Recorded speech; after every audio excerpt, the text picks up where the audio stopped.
बच्चा पार्टी, आज न्यूक्लियस पे लेक्चर 03 ज़्यादा टफ नहीं है, लेकिन न्यूक्लियस के बारे में हमारी जो समझ है वो कहीं ना कहीं थोड़ी कम पड़ रही है। न्यूक्लियस के अंदर इतने सारे न्यूक्लियंस क्यों एक साथ बैठे हुए हैं, जबकि वहाँ पे proton positives are there and they exert Coulombian force also, repel each other, फिर भी वो लोग वहाँ बैठे हुए हैं एक दूसरे को पकड़ के। तो क्या वजह है? तो इन सारी वजह पे today we are going to discuss in a proper way, ठीक है। और डिस्कशन स्टार्ट होता है अपना कंक्लूजन्स। वो जो पिछले लेक्चर में वो ग्राफ देखा था ना, जो मेरे को नहीं आया था, वही वाला ग्राफ, उस ग्राफ पर से सारा कंक्लूजन निकालना है। तो मैं एक बार उस ग्राफ को बता देता हूं आपको, जो इस क्वेश्चन में नहीं लेना है। आज का अपना क्वेश्चन बनता है 9 नंबर का। Question 9, conclusions of binding energy पर nucleon against atomic mass graph. इस ग्राफ का जो कंक्लूजन है वो बताओ। पहले ग्राफ बता दूं आपको। देखो, ग्राफ का पैटर्न सिखाया था 4 into 9 आपको, मतलब एक बॉक्स बना लो। आज छोटा बनाऊंगा, कल पूरा डिटेल ग्राफ बना चुका हूं मैं। एक छोटा बॉक्स बना लो, 4 lines horizontal, 1 2 3 and 4, 9 lines vertical, 1 2 3 4 5 6 7 8 9 हो गया। ग्राफ तो पूरा डिटेलिंग किया ना पिछले लेक्चर में, आज फटाफट शॉर्ट में बता रहा हूं ताकि ज़्यादा टाइम नहीं बिगड़े। यहां से स्टार्ट किया था,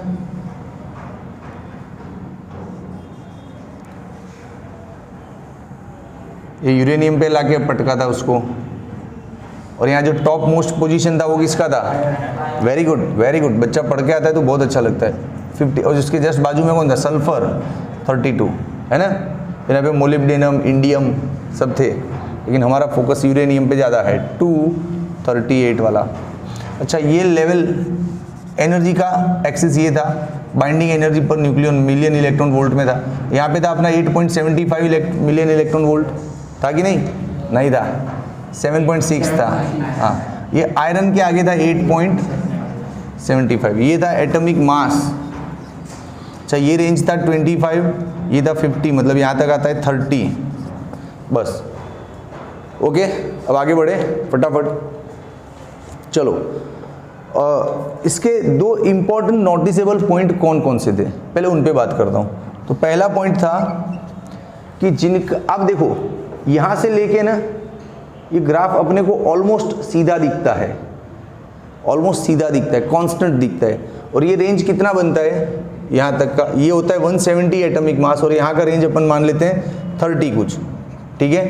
तो एटॉमिक मास फ्रॉम 30 to 170 जिन न्यूक्लियस का है, उनके लिए बाइंडिंग एनर्जी पर न्यूक्लियन और atomic mass graph almost constant, almost constant. ये ग्राफ तो बहुत सारी बातें बताता है, ग्राफ तो बहुत सारी बातें बताता है। क्या कि देखो, ये बहुत हैवी न्यूक्लियस है ना, 238, इसके न्यूक्लियस में 238 पार्टिकल्स हैं, उसमें कुछ 92 प्रोटॉन्स है और बाकी के सारे न्यूट्रॉन्स है। इतना हैवी है ये, है ना, हैवी न्यूक्लियस है। फिर भी इसका बाइंडिंग एनर्जी कम है, 7.6। और ये इतना हैवी नहीं है, इसके अंदर कितने पार्टिकल्स है? 56 ही है, फिर भी इसका बाइंडिंग एनर्जी 8.75 है।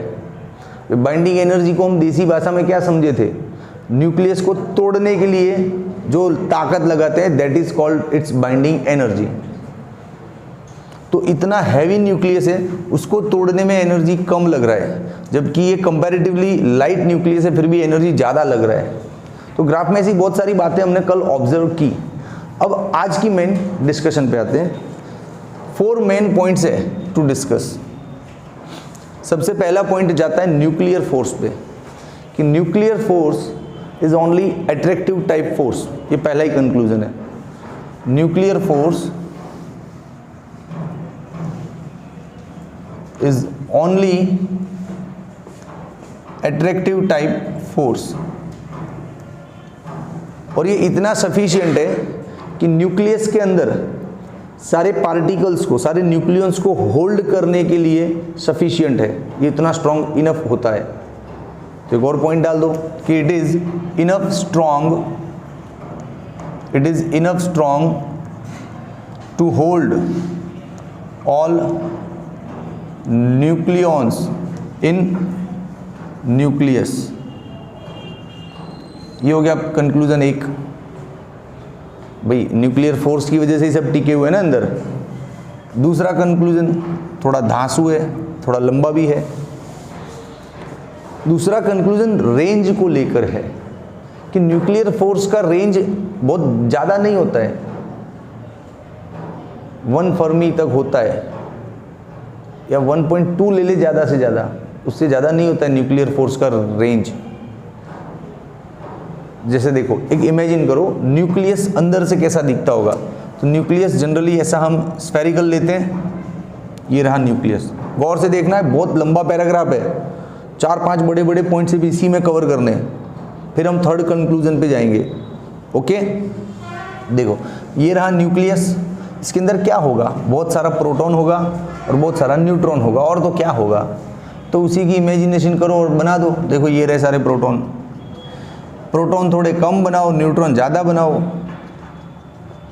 ये इतने सारे प्रोटॉन है, ले मजे कर, बस जगह रखना है थोड़ी, न्यूट्रॉन भी इधर ही डालने हैं। रुको, सरफेस पे मत लो, सरफेस को थोड़ा दूर बनाओ, क्योंकि सरफेस ऑलमोस्ट ब्लैंक होता है, सारा का सारा बीच में ही आ जाता है मटेरियल। ये है पूरा न्यूक्लियस ही, लेकिन न्यूक्लियस के सरफेस थोड़ा होलो होता है, डेंसिटी कम होता है उधर।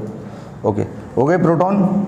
अब न्यूट्रॉन को डालो अंदर, बहुत ज़्यादा डालना भैया, पूरा ब्लू ब्लू दिखना चाहिए।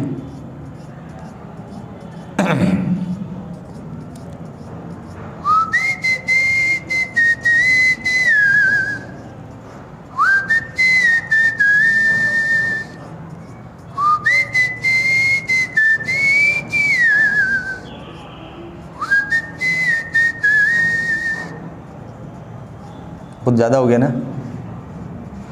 हाँ, blue blue blue blue blue blue blue blue blue दिख रहे हैं। अब देखो रेंज क्या होता है। जैसे कोई एक न्यूक्लियन को टारगेट करो आप, जैसे मैं इसकी बात कर रहा हूँ, ये वाला न्यूक्लियन है। अब इसका न्यूक्लियर फोर्स का एक रेंज होता है, उस रेंज में आने वाला जितना न्यूक्लियन है वही इसके साथ एट्रैक्टिव फोर्स क्रिएट करेगा। ये सारा, जैसे यहाँ का न्यूक्लियन है ये वाला लास्ट, ये वाला इसको इफेक्ट नहीं करेगा, समझे कि नहीं। इसका एक रेंज होता है सर्टन, जैसे समझो इतना रेंज है, इस रेंज में जितना भी आया पार्टिकल, इस रेंज में जितना भी आया वो सारा इसको न्यूक्लियर फोर्स लगा रहा है, एक दूसरे को अट्रैक्ट कर रहे हैं ये लोग, है ना। लेकिन इस रेंज से बाहर है तो नो इफेक्ट। तो दो चीज़ें यहाँ पे जानने को मिली, एक तो ये रेंज, और एक आउट ऑफ द रेंज कोई भी है वो क्या करेगा, नो इफेक्ट। ये समझ में आया। तो आप मानते हो ना कि न्यूक्लियर फोर्स सबके बीच लगना जरूरी नहीं है, वो उसकी एक सर्टन रेंज तक ही लगता है, फिर उस रेंज से बाहर जो भी न्यूक्लियंस पड़े हैं वो इसको कुछ अंदर इफेक्ट नहीं करते हैं। समझा कि नहीं समझा। अब मान लो मैं बाहर से एक और पार्टिकल अंदर डालता हूँ, पार्टिकल से अपना मतलब होता है प्रोटॉन और न्यूट्रॉन, या उसको न्यूक्लियन भी बोलते हैं ना। मैं बाहर से एक और पार्टिकल डालता हूँ अंदर, डालो इसको अंदर, तो हम एक एडिशनल पार्टिकल अंदर डालते हैं, तो उससे इन सब की बाइंडिंग एनर्जी पे खास फर्क नहीं पड़ता है, नेग्लिजिबल चेंजेस होते हैं। तो एक और नोटिसेबल पॉइंट क्या आया, if one particle is added, if one particle is added, no noticeable changes occurs in binding energy। और हम ये भी जानते हैं कि इसका सरफेस बाहर से होलो होता है, सारा का सारा particles most of the centre के पास होता है अंदर, तो उसकी वजह से बाइंडिंग एनर्जी में थोड़ा बहुत नेग्लिजिबल चेंजेस आता है, but it is not noticeable change. Clear. तो ये वाला पॉइंट बड़ा लगा ना आपको लिखने में, क्या लिखोगे, समझ तो ली, अब लिखोगे क्या। मैं हर बार पॉइंट्स लिखवाता हूँ, हर थियरी में पूरा लिखवाता हूँ, इसमें तो लिखने में मुझे भी जोर आ रहा है। मैं बता देता हूँ आपकी लैंग्वेज में, फिर आप अच्छे से टेक्स्ट बुक से पढ़ के प्रोफेशनल पॉइंट्स यहाँ पे लिखना। देखो, nuclear forces are effective up to a certain range. Simple. Any nucleon out of this range does not exert any force with given nucleus. Simple. If we add an additional nucleon into the nucleus, noticeable changes does not occurs in binding energy. But as we know, it is hollow at the surface. All the nucleons are settled around the center.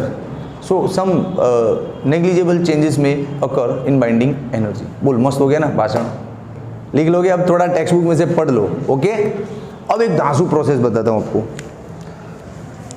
इसको बोलते हैं nuclear fission. मतलब देसी हिंदी में बताऊं, विखंडन करना, तोड़ना।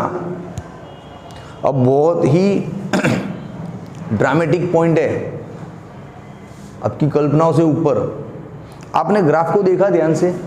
देखो, ये 238 वाला है हैवी न्यूक्लियस, उसको तोड़ने के लिए ज़्यादा एनर्जी चाहिए या ये 56 वाले को तोड़ने के लिए ज़्यादा एनर्जी चाहिए? 56 वाले को तोड़ने को ज़्यादा एनर्जी चाहिए ना, ये ग्राफ बता रहा है, मैं नहीं बता रहा हूँ, है ना। अब आप मान के चलो कि आपके पास जैसे 240 एटॉमिक मास वाला कोई न्यूक्लियस है, आपने उसको तोड़ा और दो नया न्यूक्लियस बन गया, 120 और 120। मान लो, जरूरी नहीं कि एग्जैक्टली 120 बोले, मान लो एक सिचुएशन है आपके पास। तो इस फिनोमिनन में क्या हुआ, एनर्जी एमिट होगा या इसको एनर्जी चाहिए? बोलो, बहुत धांसू क्वेश्चन है। इसको इस फिनोमिनन को एनर्जी चाहिए कि एनर्जी एमिट करेगा? बहुत ही माइक्रोस्कोपिक बारीक ऑब्जर्वेशन है। चलो मैं बताता हूँ, एनर्जी चाहिए कि एमिट होगा कि पता नहीं, मुझे भी नहीं पता।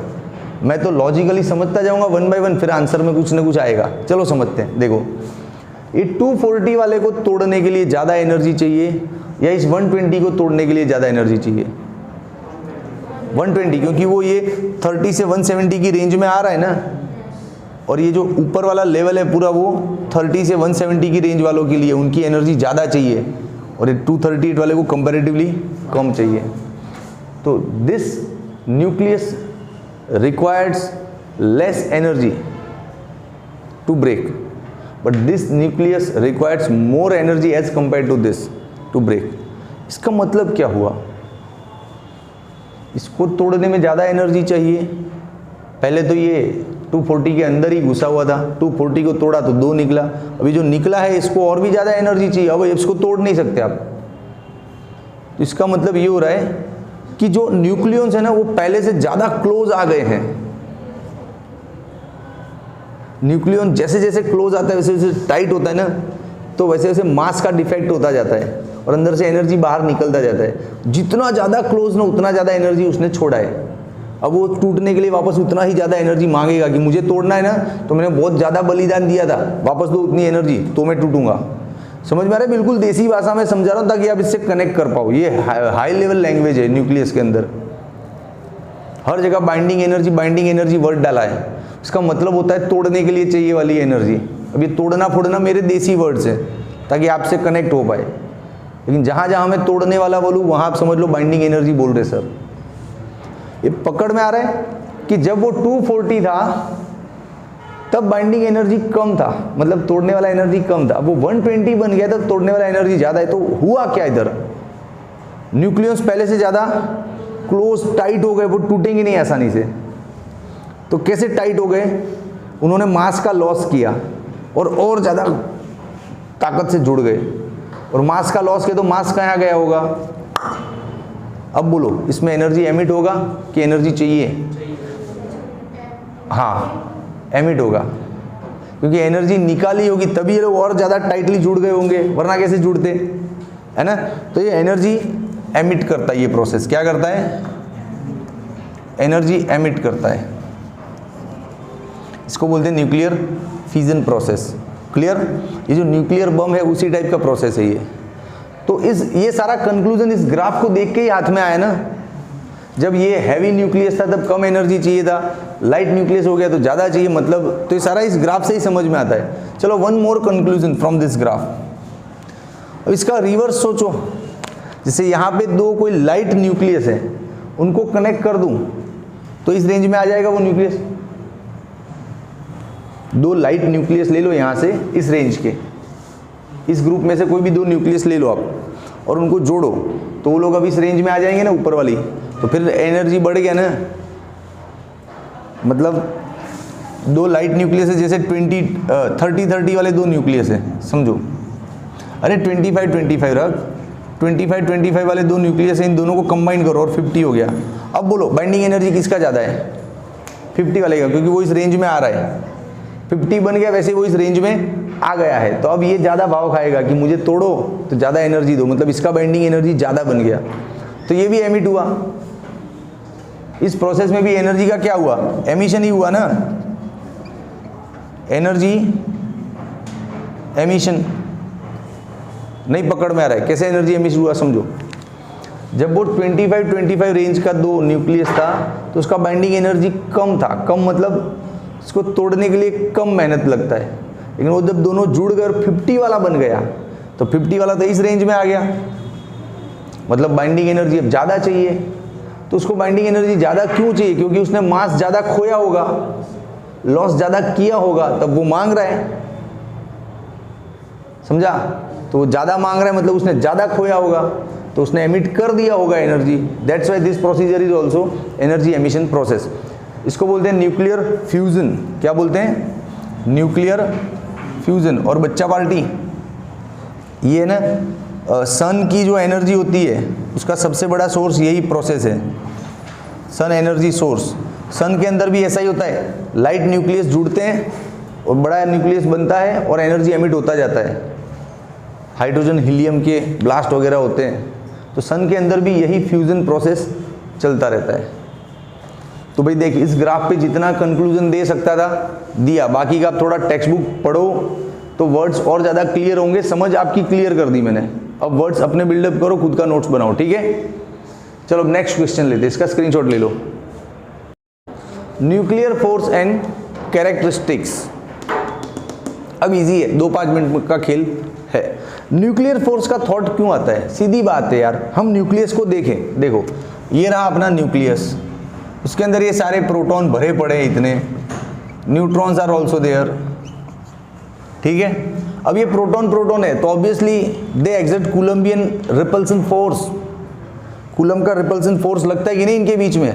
हाँ, तो ये रिपल्सन फोर्स की वजह से दूर भाग जाने चाहिए, बट नहीं भाग रहे हैं, वो सारे पकड़ के बैठे एक दूसरे को, मतलब देयर इज सम एक्स्ट्रा ताकत which hold them and which is greater than Coulombian force.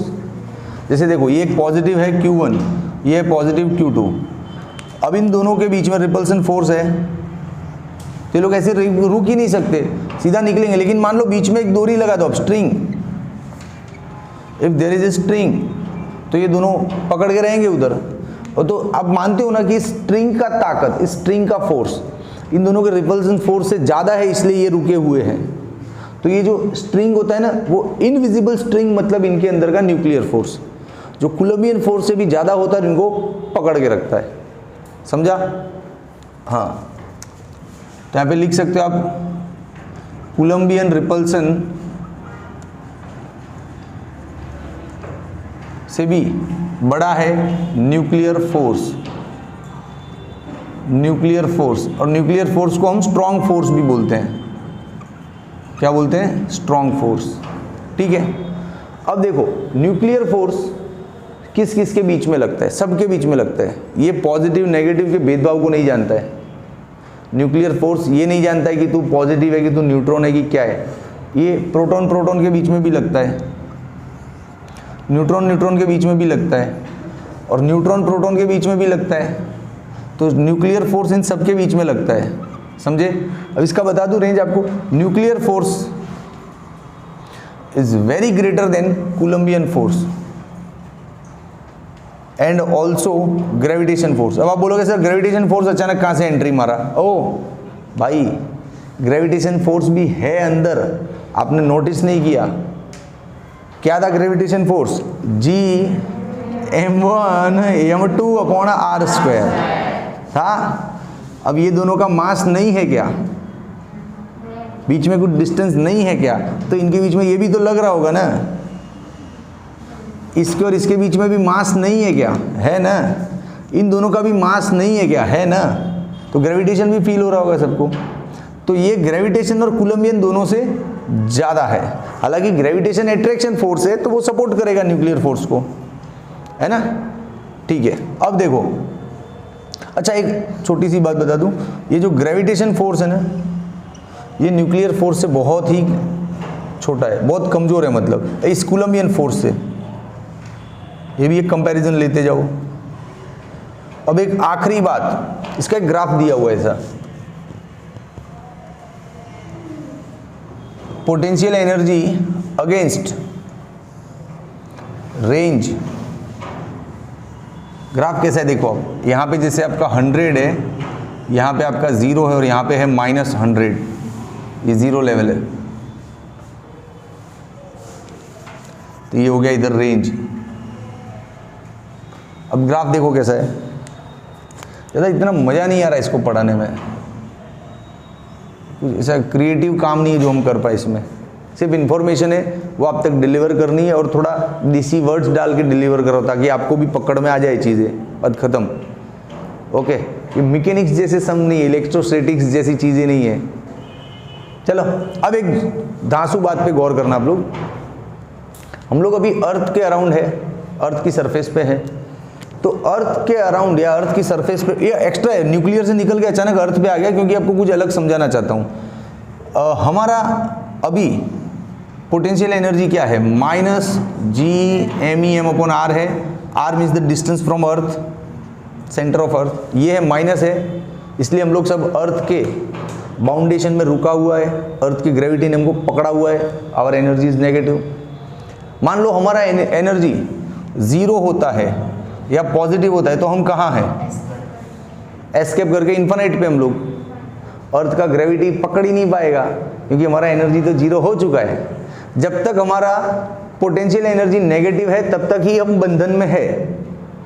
अब मान लो ज़्यादा बंधन में कि कम बंधन में, जैसे किसी का पोटेंशियल एनर्जी -25 है, किसी का पोटेंशियल एनर्जी -15 है, मान लो थोड़ी देर बाद -10 है और लास्ट में अपना पोटेंशियल एनर्जी 0 है, तो क्या लग रहा है फिनोमिनन आपको? सबसे ज़्यादा बंधन में कौन है? टाइट किसको पकड़ के रखा है? ये ने इसको, -25 वाला ज़बरदस्त फंसा हुआ है। फिर -15 हुआ तो थोड़ा लूज हुआ, फिर -10 हुआ तो थोड़ा और लूज हुआ और 0 आते ही निकला। समझा कि नहीं? समझा कि नहीं? अब मान लो पॉजिटिव है तो काइनेटिक के फॉर्म में निकल गया। तो ये ग्राफ देखो उल्टा है, यहाँ पे पोटेंशियल एनर्जी आपका पॉजिटिव है इस रेंज में, मतलब इस डिस्टेंस तक आपका पोटेंशियल एनर्जी क्या है? पॉजिटिव है। पॉजिटिव है मतलब वो किसी के बंधन में नहीं है, वो किसी के बंधन में नहीं है, बंधन में नहीं है इसका मतलब न्यूक्लियर फोर्स वहाँ पे काम नहीं कर रहा है ना। हाँ, तो इस रेंज तक आपका न्यूक्लियर फोर्स रिपल्सिव टाइप है जो पकड़ के नहीं रख रहा है, और ये रेंज 0.8 फर्मी तक होता है, समझो 0.8 फर्मी। फिर देखो अब यहाँ से 0.8 फर्मी से आगे जाओ तो बंधन शुरू हो गया। देखो पोटेंशियल एनर्जी माइनस में बढ़ रहा है, जैसे यहाँ पे था ना 10, 15, 25 वाले को सबसे ज़्यादा बंधन था ना, वैसे इस लेवल पे इसको सबसे ज़्यादा बंधन होगा, है कि नहीं? तो इस रेंज में आपका न्यूक्लियर फोर्स किस टाइप का बिहेवियर कर रहा है? एट्रैक्टिव टाइप का, एट्रैक्टिव टाइप। तो for less than 0.8 Fermi it is repulsive type, for greater than 0.8 Fermi it is attractive type. लेकिन इसका भी एक रेंज है 2 फर्मी तक, उससे ज़्यादा जाएगा तो ये फिर रिपल्सिव हो जाएगा या डिस्ट्रॉय हो जाएगा या लगेगा ही नहीं, समझे? तो ये नोटिसेबल पॉइंट है कैरेक्टरिस्टिक्स ऑफ न्यूक्लियर फोर्स। अब हो गया यार, बहुत पढ़ा लिया न्यूक्लियर। अगले लेक्चर से हम लोग रेडियो एक्टिविटी स्टार्ट कर रहे हैं, one of the finest topic of the chapter. ठीक है, तो ये पढ़ के आना अच्छे से, स्क्रीनशॉट ले लो। चलो बाय।